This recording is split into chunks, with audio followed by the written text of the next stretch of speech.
Society 13 Podcast Network. Redefining podcasts. Society-13.com. Do you like to listen?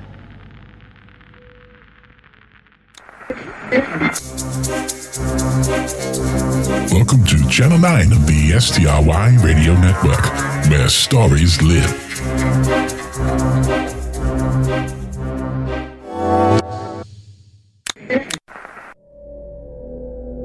Hello, and welcome to Season 2, Episode number 9 of The Lift.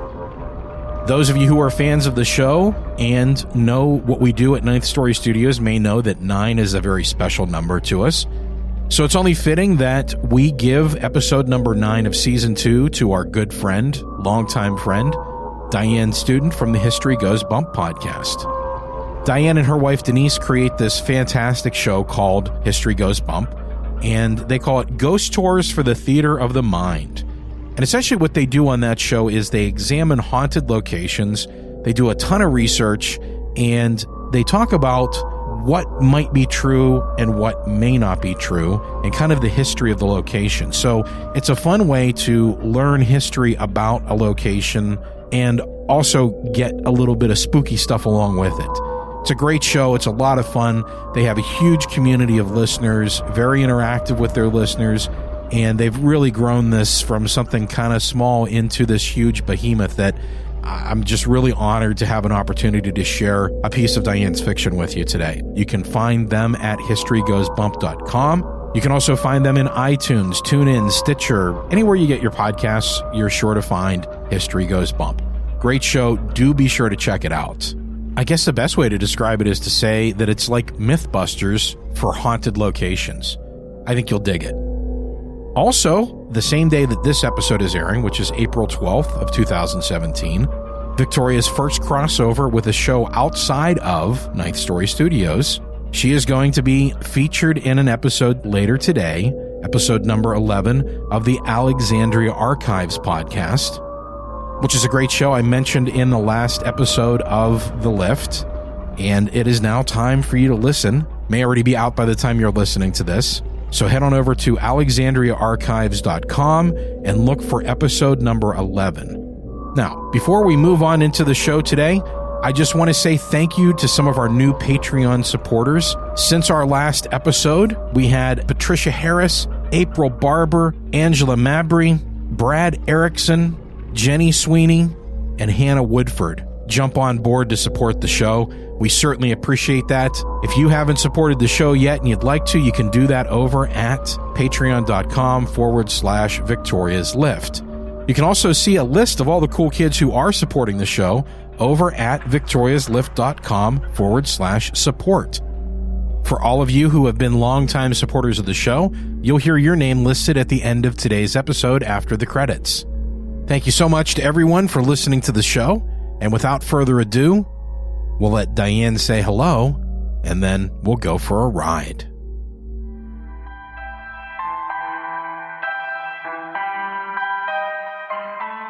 Hi, this is Diane Student, and I'm the writer for today's episode of The Lift, Redemption. I hope you enjoy the story. You can find out more about the podcast I host at historygoesbump.com and find more episodes of The Lift at victoriaslift.com.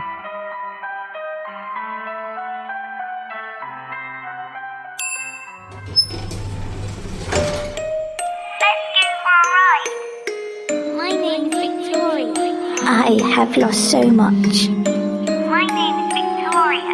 I am bound to this place, charged with guiding those who must choose. Don't be afraid. I can never again be the little girl I was. Will you accept your fate or change it? I have my music box and a library lost, but I sometimes feel very alone. Won't you join me? It's time for your ride on the lift. Don't be afraid.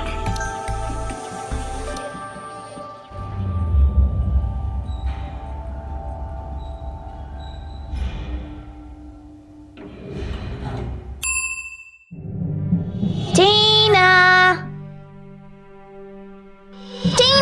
I wake with a start. It takes me a minute to realize I am not in my bed. As the brain fog lifts, I orient myself to my location. The only light penetrating the dusty film of the room is filtering through dingy windows.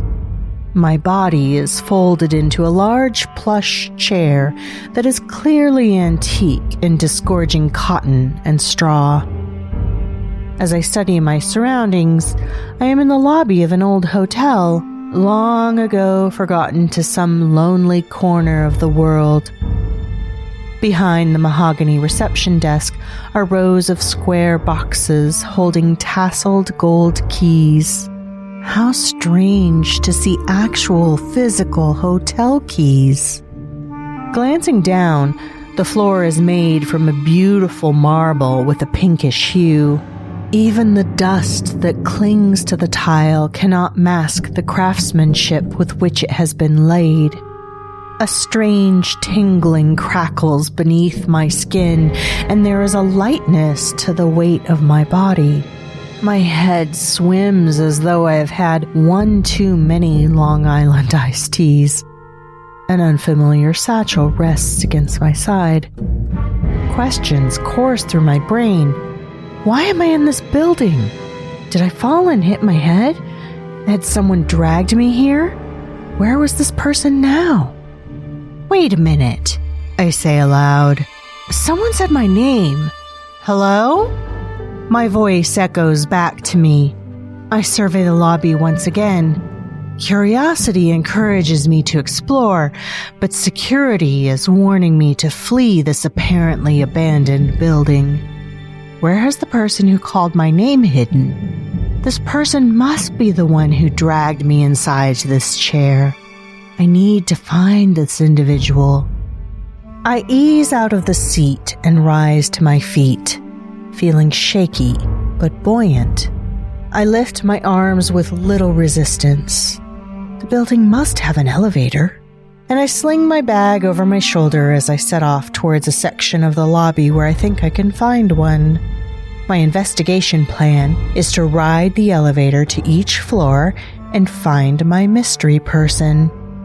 Around a corner, there is an old Otis elevator, complete with a golden retracting gate. There's no car waiting behind the gate. I reach for the button to call the car, but before my finger reaches it, the familiar sound of gears and mechanisms rolling echoes down the shaft. Perhaps the person I seek is coming to me. The interior of the car is dark and appears to be empty when it reaches the lobby. I grasp the gate and slide it open. Cautiously, I slide inside the empty car and press the number 2 button. Nothing happens. Want to take a ride on my lift? I hear a little girl's voice say from somewhere above me. Who said that? The lift lurches as a giggle rings down the elevator shaft. The car creaks upward, past the second floor, without stopping. I slam my palm against the 3rd floor button, and again, the elevator continues past the 3rd floor. I clearly have no control of the elevator's movement. The compartment stops on the 7th floor. Number 7. This should be lucky, I mumble. I stand in the car and just listen. A slight pressure squeezes my inner ear as though I am standing inside a vacuum. Against my better judgment, I push the gate open and exit. The hallway is lined with doors, and I am stunned that the lighting is dim because it is provided by gas lights. How old is this hotel? I walk to the end of the hall and find some stairs since the elevator is malfunctioning. An oppressive heaviness creeps over me, and I glance from side to side as I maneuver down the hall. The carpet beneath my feet is threadbare and outdated. This could be some crack den, and the child I heard earlier had just wandered away from her strung-out mother. I nearly reached the door to the stairs when a young girl literally appears out of thin air in front of the door. I jump, You're not leaving already, are you, Tina? She asks. Her accent and the authority with which she addresses me is surprising. She's a cute kid with curly blonde hair done up in pigtails, a charming smile, and beautiful green eyes. Her purple dress is old and worn and as out of date as the carpet. I abruptly cease my assessment when I realize she called me by name. Her voice seems familiar, but her face is a mystery. Wait, are you the one who was calling to me downstairs? I inquire. She nods, and I continue. How do you know my name? She smirks and answers with a question. How did you get here, Tina? I don't know. I was hoping maybe you knew. You were brought here, she responds. The girl skips past me down the hallway. There is an object in the center of the passage that I am certain was not there earlier. She bends over to pick it up and says, Everyone is so sick, dying. You could help, but you ran. Her revelation makes me think I am supposed to understand her words, but I remain clueless. Who are you? I ask, frustrated. I suspect she knows much more about me, but I know nothing about her. I'm Victoria, she answers. Influenza was killing many people when we first moved to this building. She pauses, deep in thought. Now, Tina, we were talking about your sick people. This kid shifts faster than a race car, jumping from one thought to the next. Wait, did you say you had moved to this building? Where are your parents, Victoria? I find it hard to believe that any decent family could live within the walls of this place. Her sunny countenance melts into melancholy, and I am suddenly sorry I interrogated her in this way. The sick people, Victoria says with an edge of anger. Hearing those words again causes a notable shift in my memory bank, and terrifying images flash across the screen of my subconscious. Thousands of people lying on cots, vomiting blood, and the sanguine fluid even oozes from their eye sockets. Distant cries of agony reverberate through my head, and then I realize those pleas for relief are originating from down the hallway. I peer past Victoria, searching for an open doorway. Victoria walks towards me and holds out the object she found on the floor. It is a name tag. I grasp it and emblazoned across the front, Tina McMore, Assistant Research Analyst, CDC. Center for Disease Control, I murmur. Memories, they are slippery little buggers. Are you beginning to remember, Tina? My finger traces the indented letters as I stare at the name tag. Muffled moans arise behind me once again, and the hair on my neck stands on end. I don't, I respond as I fling the tag to the carpeted corner. But I do remember. What is Ebola X? She asks, reading my recent thought. This seems worse than influenza. Yes, I say, as the fog of my brain clears, as though I have awakened from a dream, and I begin to relate my story. Dr. Eugene Stanley is an expert in infectious disease, with an encyclopedic mind of the history of plagues. Ebola has been a scourge since the 70s.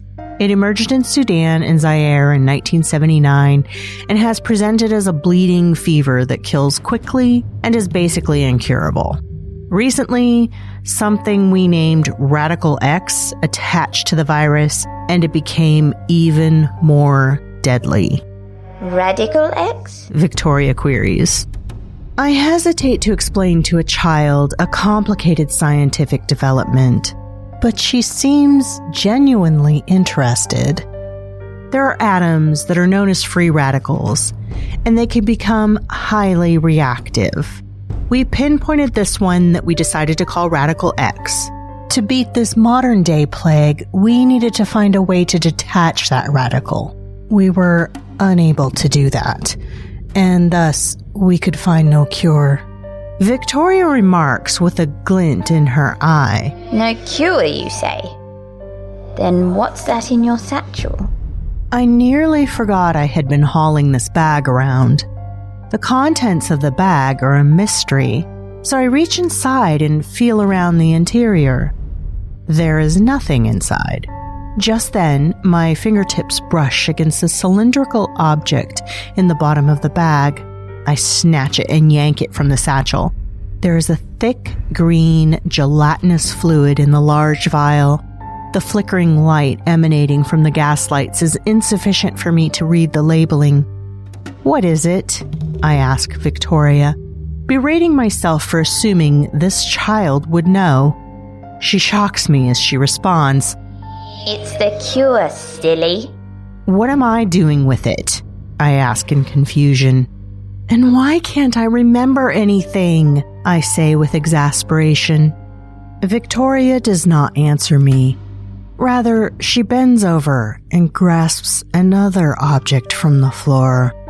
I see she's holding a music box when she stands. She opens the top, and a distorted strain of music tinkles slowly, as though the box has not been wound in a very long time. Victoria meets my eyes and smiles slyly. The problem is that you are just like a baby. Basically, you are little more than self-aware. You are still forming. More memories will come. Think about the vial a bit. I am bewildered with this talk of babies and becoming. Mix that with the fact that I woke up in a strange, empty building to find a child running around without any parents, whom is peppering me with vague references to a life I barely recall. My earlier thought that I hit my head seems a likely scenario. Or perhaps I am having some weird hallucination. Maybe this is a crack house of sorts, and I am lying on a dirty mattress behind one of these doors. Victoria surveys me. She begins to tap her foot and points at the vial in my hand. Think about the vial, Tina. Memories flood my mind again, and I recall the day Dr. Stanley brought the vial into the lab.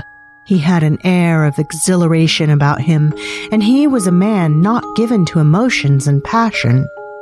It was a breakthrough, I inform Victoria, although I already believe she knows what I am relating to her. The Ebola X was a mutation of a virus the world had never experienced before, and this vial contains the only sample we had. We just needed to replicate it, much like a vaccine, and distribute the substance throughout the world. Victoria puts her hands on her hips, scrutinizing me. And how did it come to be in your back? Anger stirs in my stomach as I tire of being interrogated and I shout, "Just make your point!" Her pixie face contorts with a frown, and she responds, Tina, you are here because of a choice you made. I'm trying to help you make a choice to change what you've done. "What have I done?" Victoria opens the music box's lid once again, but no melody plays. She winds the key, and a funerary requiem emanates with a deep, melancholy tone. A low, distant growl comes from behind me. I turn and once again survey the hallway. It is now completely dark. I am unable to see the elevator. Even the doors nearest to me are imperceptible. Fear replaces the anger in my stomach. That fear worms its way from the pit of my stomach to my chest. My breathing is shallow and strange. No air seems to circulate within the crevices of my lungs. I gasp and fall back against the wall. One time, I fell from an inner tube into the river and the water enclosed me. At the time, I was unable to swim, and the water pulled me down no matter how hard I kicked my legs. My father reached into the water and saved me. I feel that same drowning sensation now, and my long-dead father cannot save me as I drown in this oppressive darkness encircling me. You took the vial, Tina. You came to this old building, sitting on the block alone. You had no address, but it fit the description. Gothic, granite, sprinkled with grotesques and gargoyles. You were selling to the highest bidder. You betrayed your mentor. You betrayed mankind. But most of all, you betrayed yourself, Tina. I looked to my accuser in horror. She's right. My treachery would shame even Benedict Arnold. Abruptly, the sensation of unseen icy cold fingers brush against the nape of my neck, and I shiver. Follow me, Victoria says as she turns the knob to the door nearest her. We enter a moldy room with furnishings more suited to the 19th century. She is uninterested in the contents of the room as she steps up to the far window. Come and see. I join her at the window, unable to shake my unease. Look to the street. Twilight has caused the streetlights to blink on, and below their glow sits a bus slightly askew. Emergency vehicles flank the bus, and from my vantage point, it is difficult to see what has occurred. There are no other damaged vehicles. Those people from the cars with pretty lights are trying to save your life, Victoria says, as if reading my thoughts once again. They won't. I jolt back.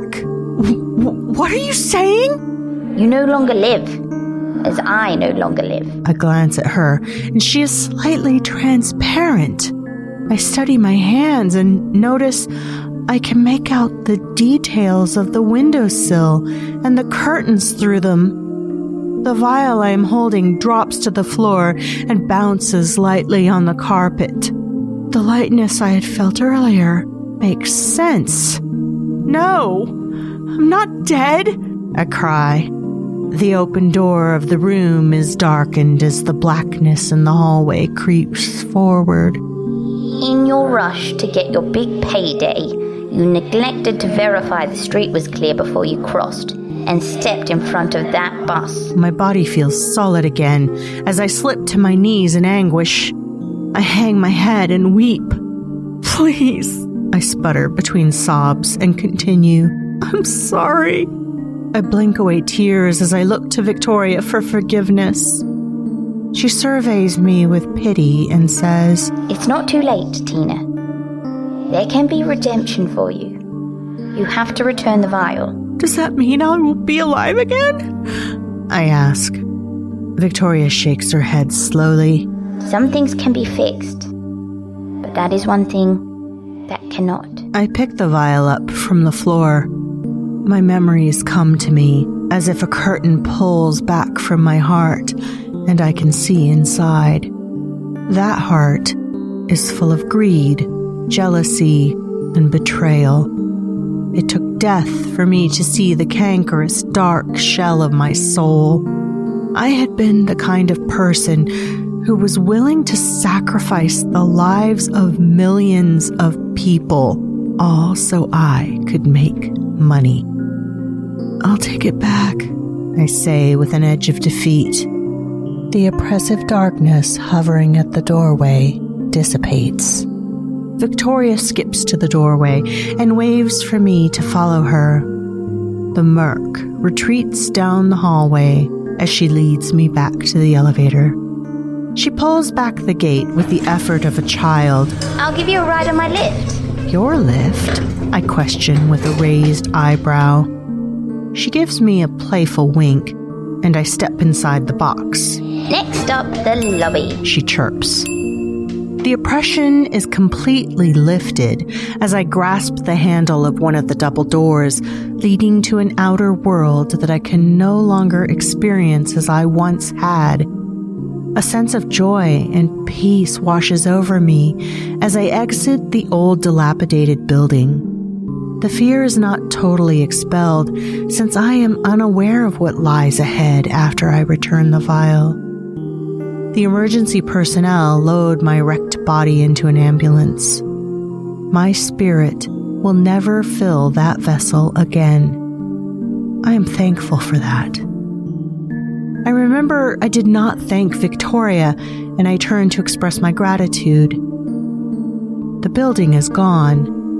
An overgrown and neglected field has replaced it, and in my shock, I survey the block in confusion. Then I smile as I realize Victoria made a special trip for me, and now I have some redemption to earn.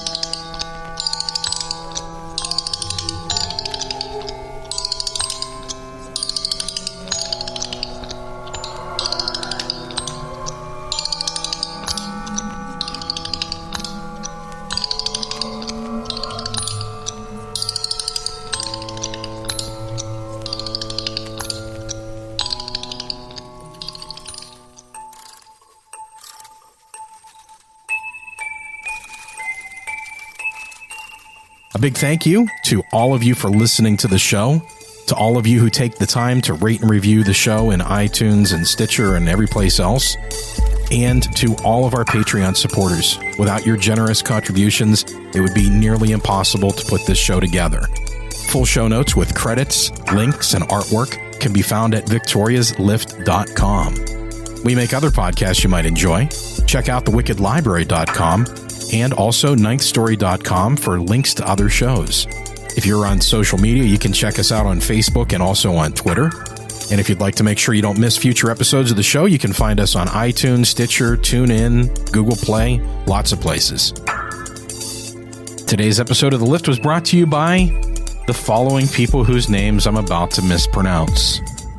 Aaron of the Alexandria Archives podcast, Aaron McCormick, Aaron Mosher, Aaron Vleck, Ada Terrell, Alyssa G., Angela Mabry, April Barber, Ben Apperson, Brad Erickson, Brandon Jant, Brian Wainwright, Byron K. Vierling, Dennis Scott Jepson, Diane Student of the History Goes Bump podcast, Donna Seeley, Emily Sherman, Hannah Woodford, Jennifer Clickenbeard, Jenny Sweeney, Jillian, John Grills of the Small Town Horror podcast, Josh Wood, Julie Collins, Kelly Perkins, Kyle Walker, Lisa M. Duvall, Melinda Duppy, Patricia Harris, Paul Sading of the Subject Found podcast, and several others actually, Pooh Lee, Sam and Jake Labaugh of the Just a Story podcast,